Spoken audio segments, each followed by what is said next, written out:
Not Sanako too. Why does he look so weird? Look like he's wearing a gimp suit. Get in there! Enjoying my reactions, but you don't feel like waiting a week for the next upload? That's cool, because I got you covered. Chances are, by the time you watch this show on YouTube, I'll already have the full seasons available over on Patreon in their complete unedited glory. All you gotta do is become a tier 2 patron. And if you just so happen to be a viewer who wants to request things from me, such as movies and shows, then you can take your loyalty even further by becoming a tier 3 patron. The ball is in your court, and I'm completely at your service, so take advantage of these opportunities now.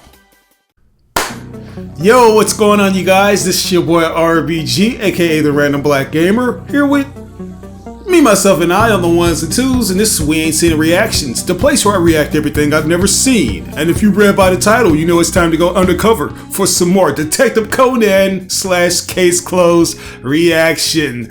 Now, the last time we left off, we found ourselves on a luxurious cruise featuring this very wealthy family that's full of uptight idiots that just want to seize the wealth of, or inherit the wealth of the guy that's running everything, you know, which just so happens to be this guy named Gozo, who is the clan head of the Hatamoto, if I'm not mistaken. Kind of puts me in the mind of Hamato from TMNT, if you guys are familiar with that. Yeah, you know, this disgruntled old coot who just hates the rest of his family, with the exception of one, which is his granddaughter. Yes, this one right here was a very good one, because we saw this guy Gozo meet his end after being a prick to everybody, only to discover that his grandson, for whatever reason, wanted to consummate with his granddaughter, which is so weird because that's essentially his cousin, and that's considered incest. Do you want your kid to have an extra toe? Do you really want your kid to have an extra toe?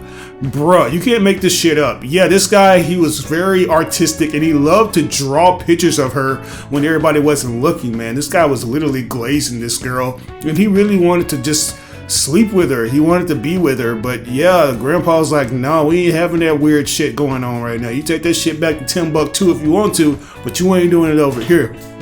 Very good storytelling. I did not expect that. But with that said, guys, from here on out, we are going to be doing things differently.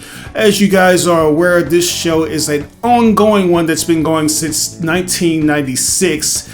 And when it comes to ongoing series, they tend to have a lot of filler. And I want to trim the fat on that to ensure that we don't really feel like we're having a tumultuous duty of like reacting to episodes that don't seem like they fit with the narrative structure. So I've taken it upon myself to look at all the episodes that are canonical with the manga, and we're going to be skipping ahead on certain episodes to make sure we properly align what was established in the manga. So yeah, man, within that respective source material. So yeah, I'm going to be skipping ahead on certain episodes, and we're going to do that with episode 27, which is titled Kogoro's Reunion Murder Case. So without further ado, man, let's go ahead and jump into it. Here we go. Yeah, Dad, what gives? We know he trifling, that's why he really don't want us to go. Wow.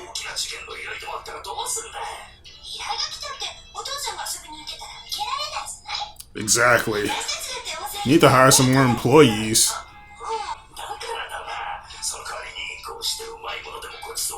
Alright, let's go, man. Oh, wow.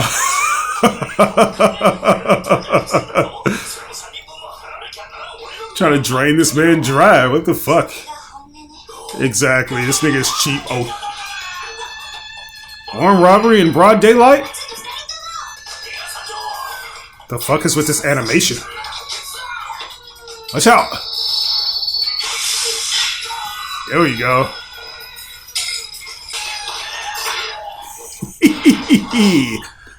Kogoro shoulder tackle.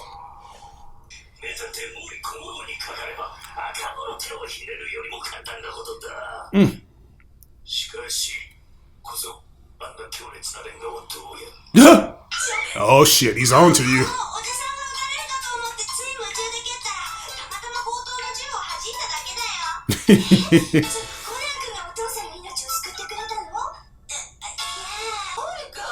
Uh-oh. Who is this? Former love interest?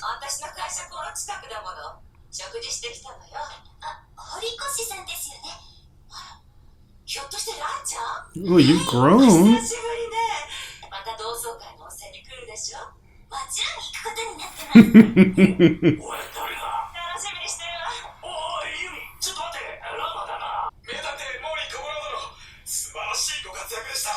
It was nothing. Just doing my job.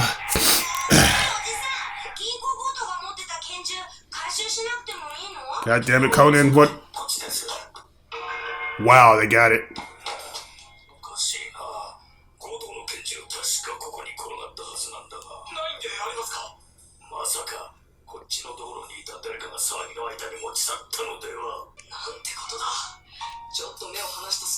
Yeah, who could have got the motherfucker?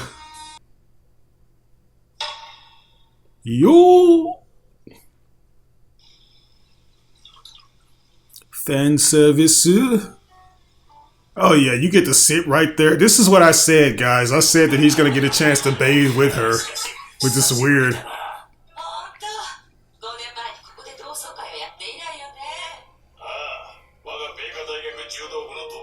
Judo club, okay. Yeah, all the times you got your ass whooped. Wow. Yeah, exactly. He stayed catching L's. Rand's the true badass. Exactly.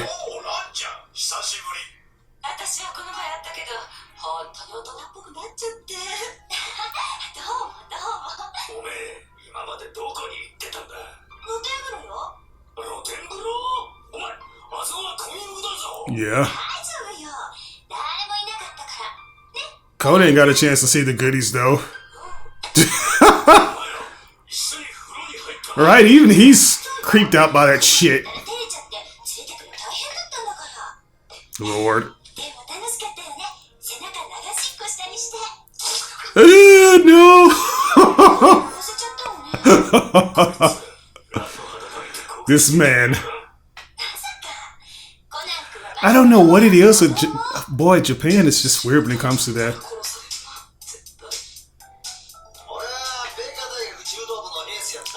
Alright, Judo Ken. The risk taker, really. Point getter.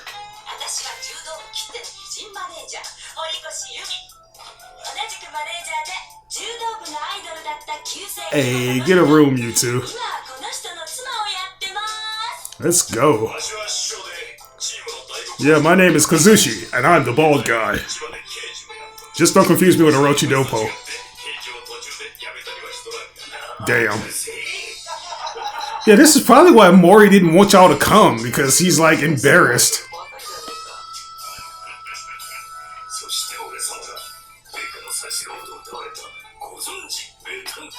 Nigga, get out of here. The fuck is this, Harry Potter book? What is it? Some of the most embarrassing moments?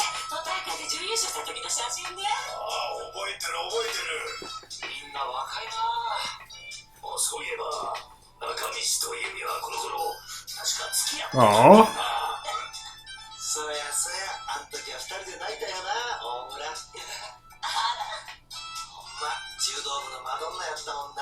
Madonna, really? While your wife is standing right there, nigga? Mr. Settle for Less.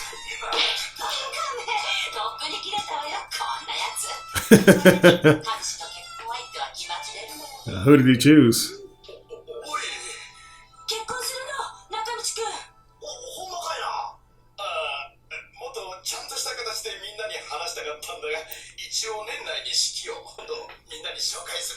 Please do. I want to see what this chick looks like.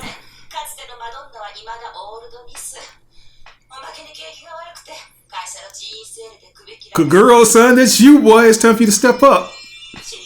Don't say that. Oh my god.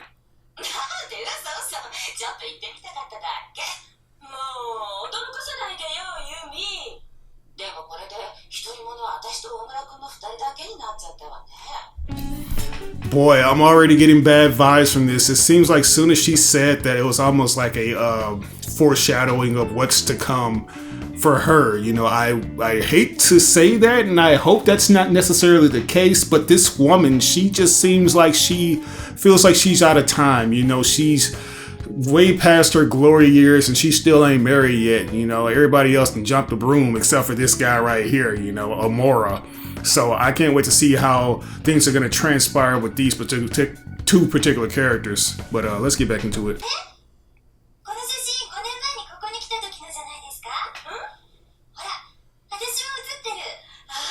Aww. Nice. Hell yeah.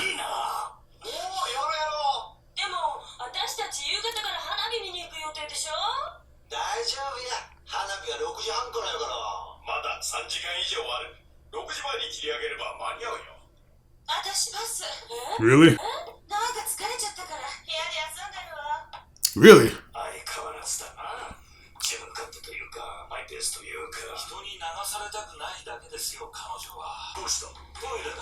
Really? He's not coming back, is he?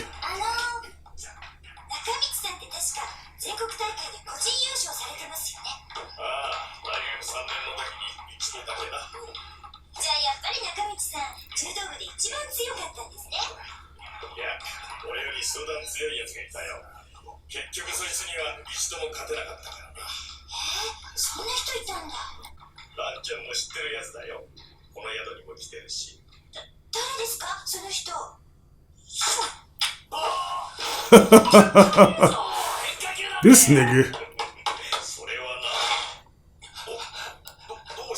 She's dead, right?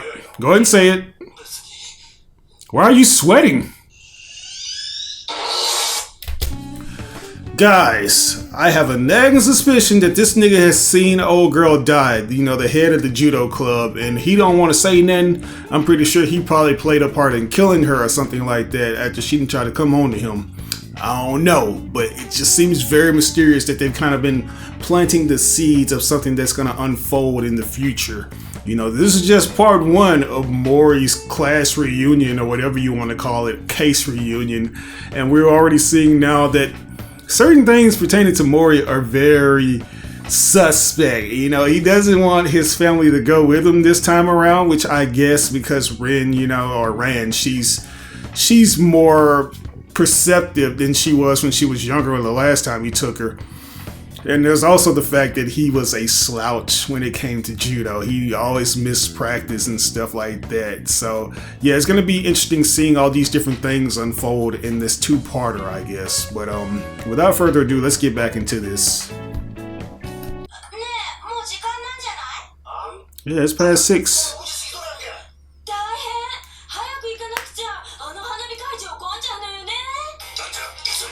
Oh, I gotta assemble all this shit.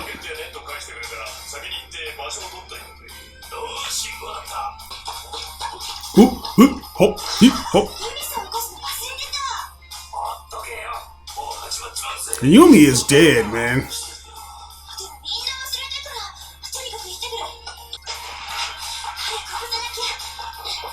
Miss Yumi.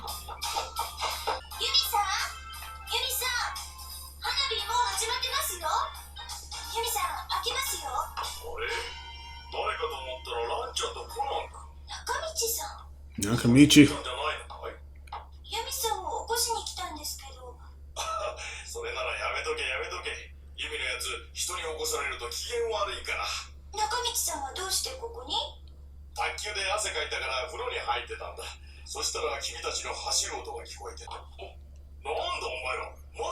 Yeah, what the fuck?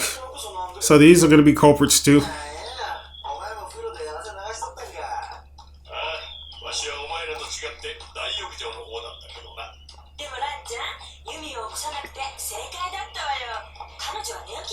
What if they're all in on this shit? We know something's happened to her. Why is everybody so adamant? It gotta be more to it than that. So they're so adamant that they don't wake her up. Hurry up, I'm on my 6th beer already.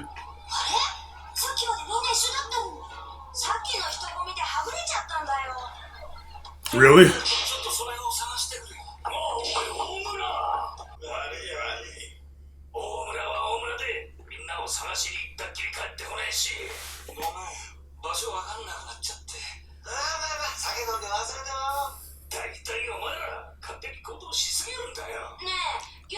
Yeah, what the fuck, bruh?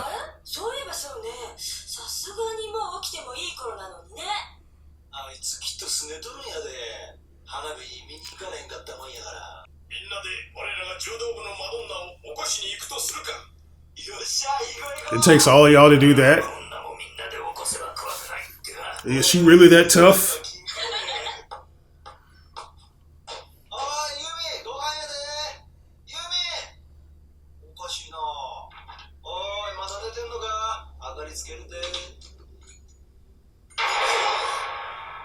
Oh Lord. That's the same gun, right? She has the Smith & Wesson in her hand. That's what she used on herself?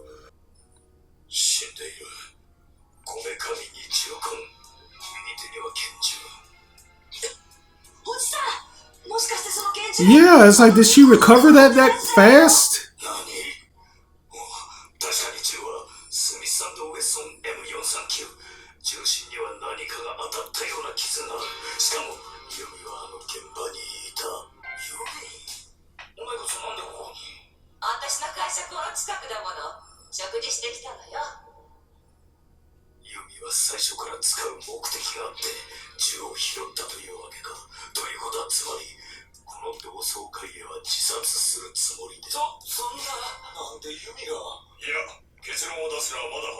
Really? Some ain't right, y'all. Some in the milk ain't clean, and I am not feeling it at all. I'm going to take a quick pause for the calls before this episode ends. So, we have some weird things just off, like straight off the rip, man. Like, the entering wound is on the side of her head, yet the blood is at the back, like from when she fell after she self-inflicted herself with that shot. So that right there, that's the first thing that seems very off about this entire case. And I have a nagging suspicion that it's not necessarily what we think it is. Somebody actually goaded her into doing this. And probably they're the same ones that planted the gun in her hand or on her to make it seem like she's the one that ended her own life. Who knows? But it just seems like people are just adamant about getting to certain stuff before they're ultimately revealed to Mori and the crew. So yeah, but let's jump back into this and see who the culprit is. We'll probably have to see that in the next episode though, but we'll see. Here we go.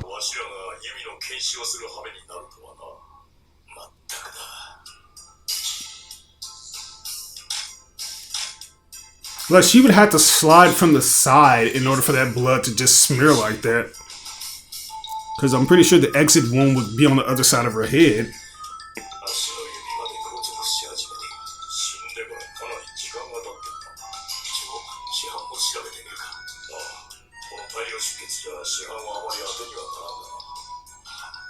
Oh, wow. What the fuck, Mori?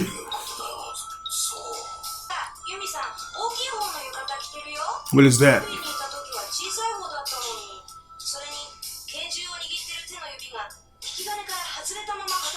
Yeah, that's the thing.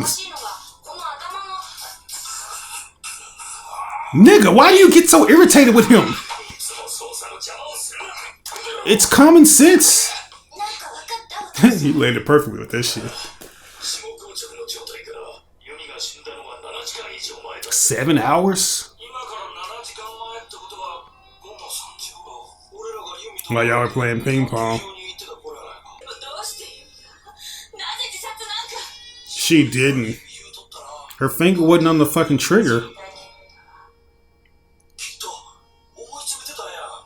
No.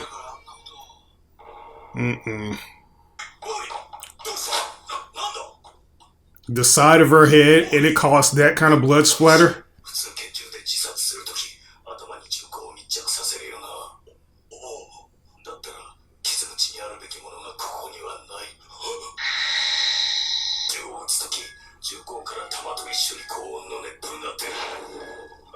Yeah, it'll leave a burn mark, huh?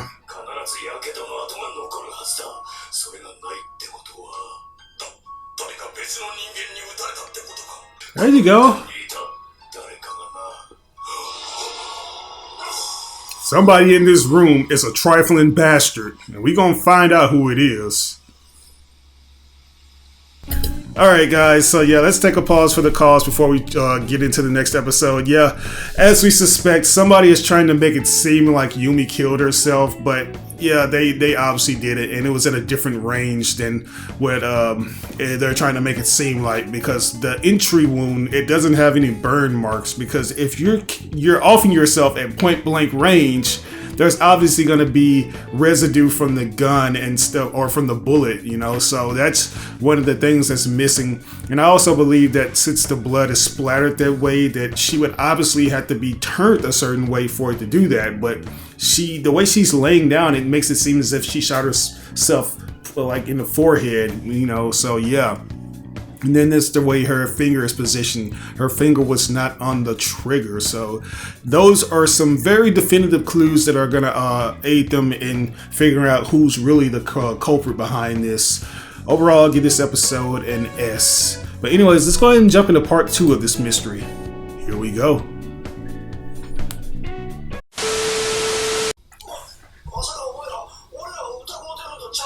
Yeah. What if it's the chick? The married chick.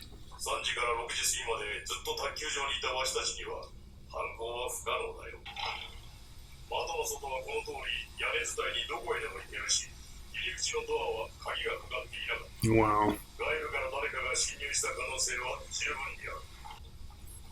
I got a nagging suspicion old Curly here is the man responsible for killing him. Maybe it was one of these old people.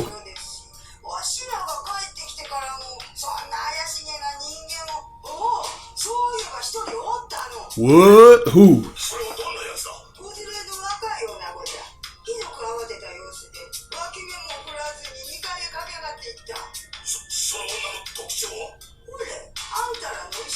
What? Ran? Are you fucking kidding me? Oh, no wonder then. Yeah, we went up there to get her up.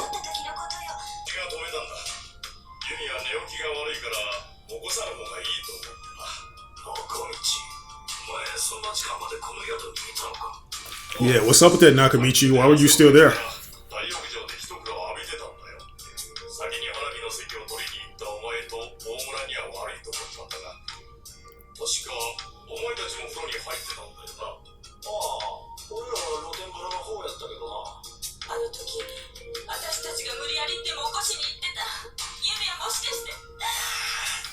It's not your fault. Y'all were all afraid that y'all was gonna get y'all ass whooped. Yeah, I got something to ask you too, partner.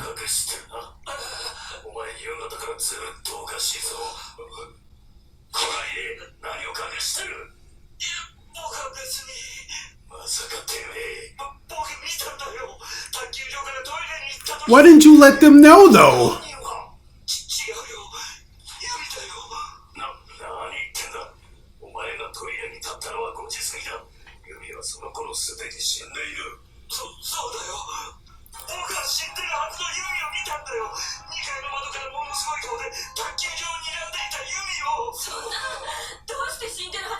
Yeah, what the fuck? Some ain't right here.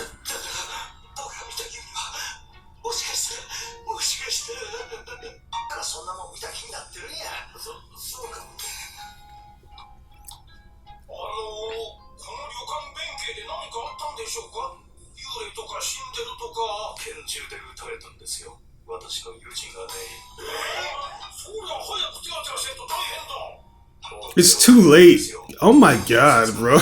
Get these old people home somewhere. Yeah, why did this...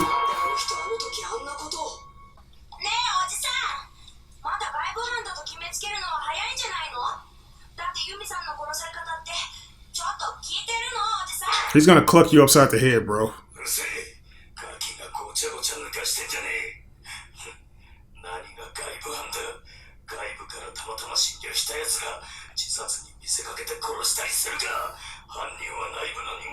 Yeah.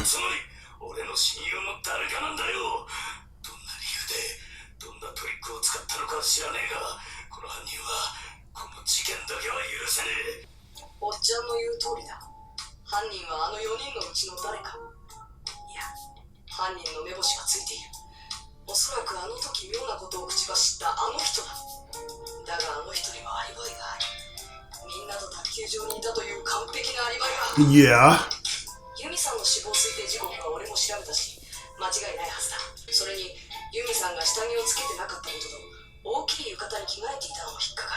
So she was in the spa. She was probably in there with the bald guy. That's gotta be it.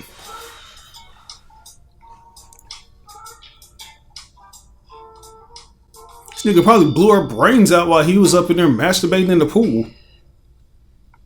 Uh-oh. Yeah.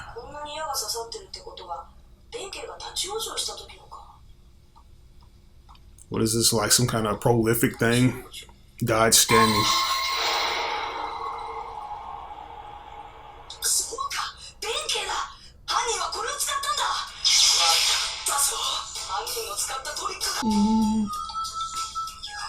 Really? We're doing this now?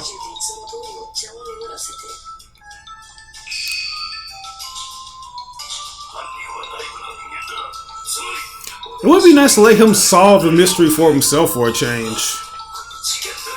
He seems very determined in this episode. Work alongside him, man. Give him a break. Yeah.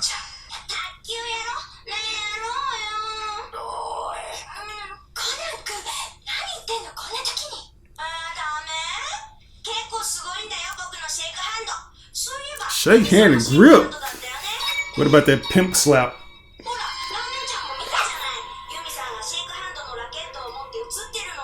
Ooh.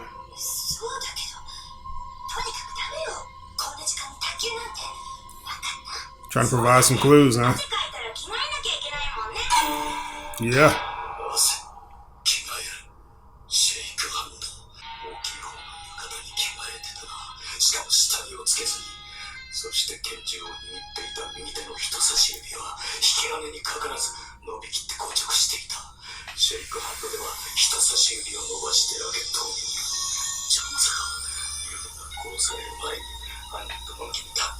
Really?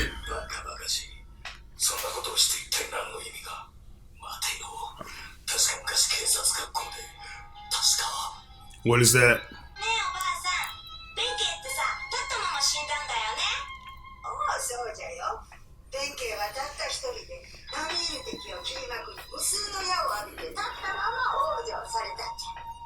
Really?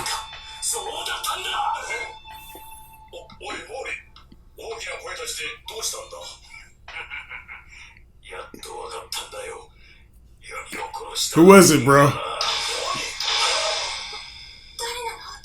Who is it?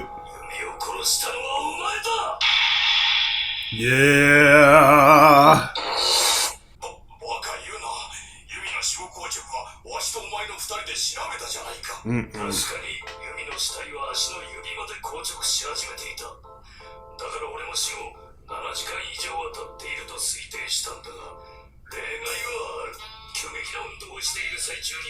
Right.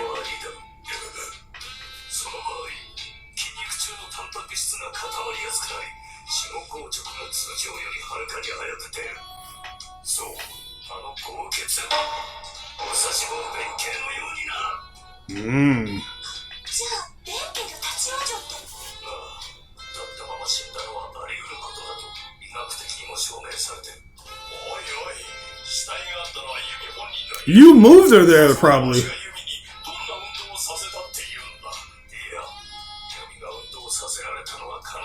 Probably in like a steam room or something, or ping pong room.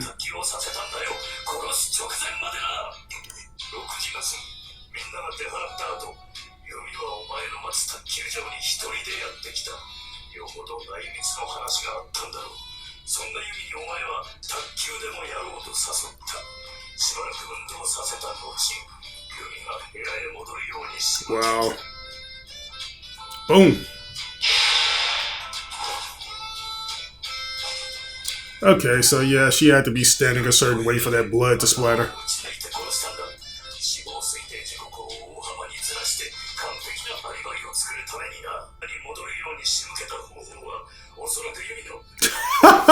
So this nigga got her fired up just so she can get rigor mortis.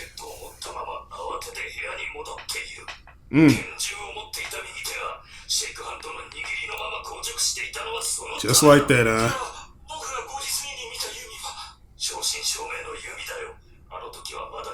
She was just exhausted. Ah.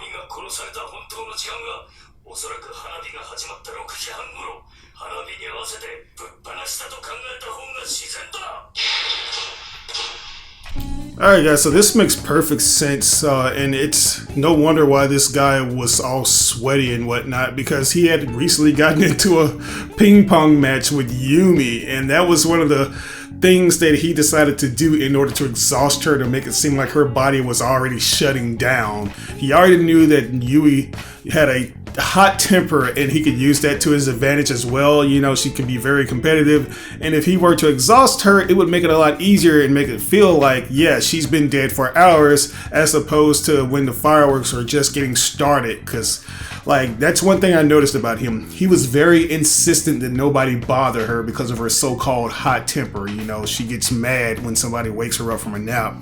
So I like that, and it makes sense for him to be this very cunning individual too, because he's obviously worked within the police field and he knows a lot about certain things that you can do to a body. So yeah, man, very genius writing, if I do say so myself. But let's get back into this.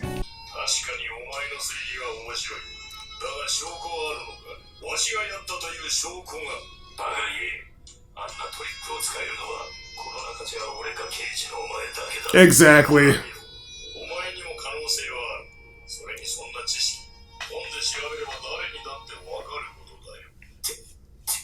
Nigga.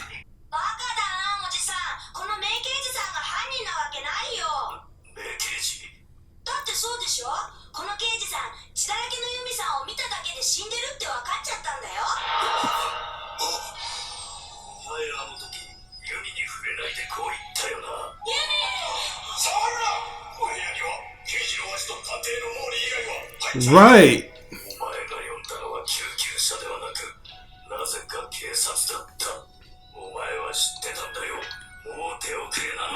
Boy.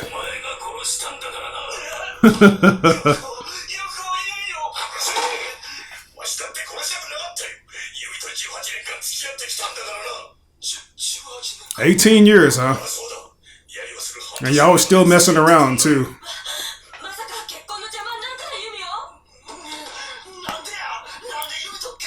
Right, what the fuck? Damn. Hi, Judo Jim.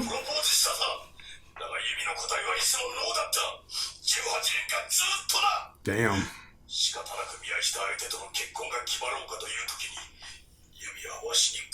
What did she tell you? Why though?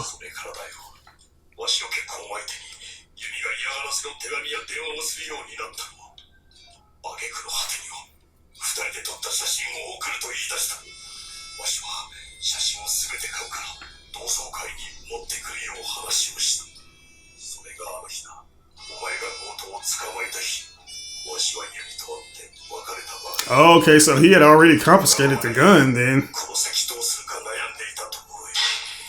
Yeah, that makes sense.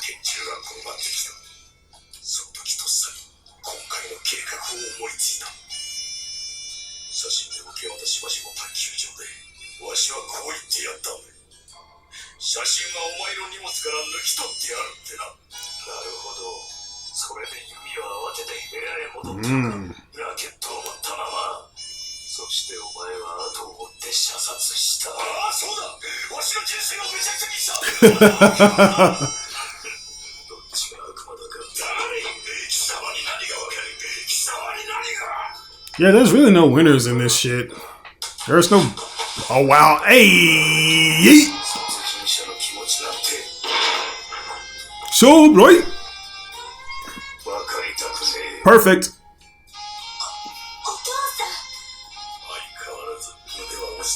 Okay, so was it him that you were talking about?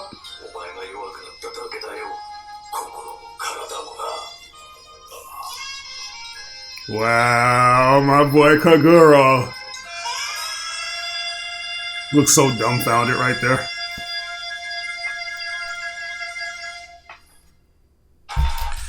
Ah, very good, man. Very good indeed.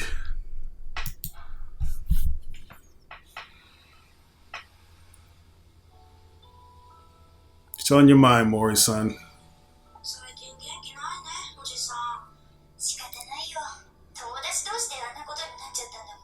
That is true.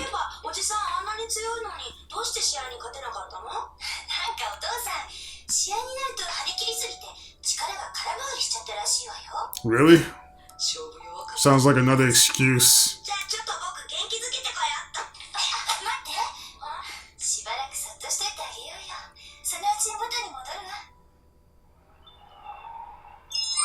Oh shit, that right there will uplift him. Yeah.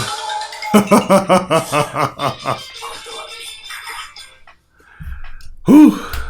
Cheeks always put a smile on a man's face. But guys, that right there was episode 28, man. Kogoro's reunion murder case. So yeah, this is right here is a pretty interesting, and it's a telltale story of two individuals not being in the right. You know, nobody's really the victim here because petty things were happening. You have this detective who's been trying to get this woman for years, for nearly 2 decades, and she's always given him the cold shoulder and turned him down. And now that he's on his way up with another woman, that's when she wants to make his life a living hell. Like, what was the main reason for that? Why did she feel the need to do these things to him if she really wanted to be with him like that? It was like, one minute you say that, yeah, I'm not going to marry you, and then the next you want to, you know, just make him miserable for, you know, moving on to somebody else.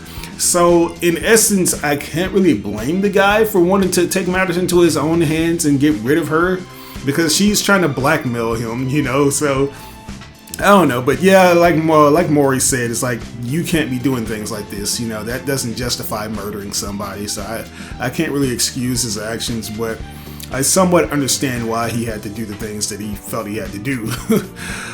This was very good though, man. I like how they utilize certain elements where the human body functions a certain way. You know, I like how the writer is just very genius when it comes to those aspects, you know, like basically explaining that Yumi's body was already going into a shock, you know, going into that rigor mortis, however you say it, shock, where her body is starting to lock up, which that's usually how our bodies do. Like when we've done something strenuous, like working out or some sports activity, our bodies tend to do that. It stiffens up. And this chick, she had one of these techniques with her pong paddle where her index finger would not bend to save her life. So that guy couldn't do that. He couldn't properly position her finger on the trigger to make it look like she offed herself. So that was one of those unique details that I really enjoyed about this episode, man. You know, like I really, really love this show, if you couldn't tell already. I also like the animation too. Like I was a bit thrown off at the beginning because of the weird proportions on the characters. Like in some zoomed out shots, the hands wouldn't have any detail. They would just look like those balls that you would see in something like South Park. But when things intensify, that's when you see the animation get better, man. And that's one of the beauties of this show, especially when you watch it in its HD remastered form. You know, you really start to see the shit in its true potential. But overall, man, I'll give both of these episodes an S, man. This is a very nice mini arc to get into, where we get a chance to look more into Kogoro's past and see what he was really all about, and see that, yeah, he is a skilled judo master. It's just the fact that he gets so tensed up that he ends up getting thrown off of his game because of that. So yeah. But with that said, guys, that's going to do it for us today. I hope you enjoyed this reaction, because as always, I have a blast reacting to these things with you and for you. If there's anything that I may have missed or gotten misconstrued, by all means, provide the proper context in the comment section below, and I promise I will get back to you. But once again, this is your boy RBG, aka the Random Black Gamer. We ain't seen the reactions. I'll catch you guys in the next reaction to Detective Conan, aka Case Closed. Peace.